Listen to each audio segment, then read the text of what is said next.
Hi all, today we are going to discuss system design at low level designing, and we will be discussing very basics where we will be discussing about how to create objects in an efficient way.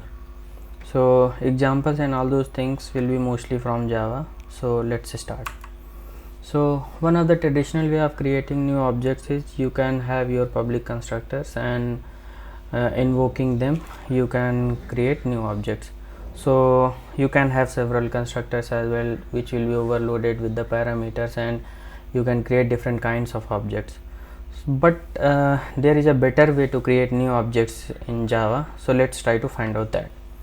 So what we can do is we can use static factory method instead of constructors, where what we will be doing is to create any new object we will be defining an static method where we will be passing parameters or without any parameters as well, and inside that we will be creating an object. Just to give an example, if you want a boolean object of given value, then this can be done as in shown in the slide.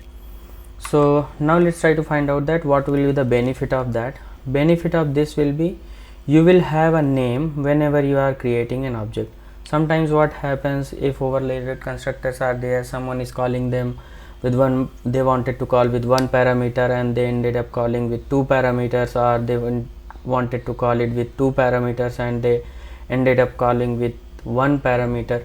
So those kind of confusions will not be there.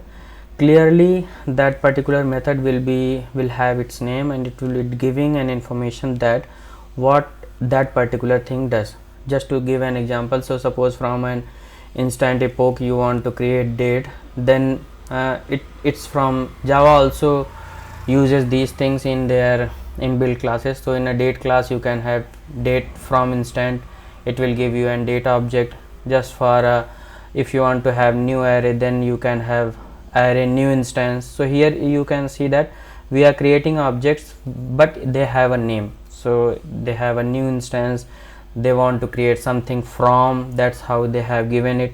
So just to give another example, if you want some value from a box value, you want a big integer, then you can have big integer value of integer dot max value. If you want a list from something you have already, so you can get all those things. So now it's very clear that whatever you want to create you can get. If you want new instance, if you want something from a particular value, so respective things you can get. So let's take another advantage would be as you are calling from static factory, so you can control how many objects currently are there in your JVM. So just to give an example, that unlike constructor, anytime you call they always create a new object. So in the cases where object creation is bit costly and you don't want to create too many objects and same objects can be referred, or they are mostly read-only objects, then you can use this static factory. It will be very helpful. And there will be another helpful thing, that it will improve performance as well. So every time you should not be creating new objects, you can refer to the already created objects. Given that your system supports that, you can use the existing object. But if your system's requirement is to create new objects only, so you can use it. So these are two main benefits and how these things can be done.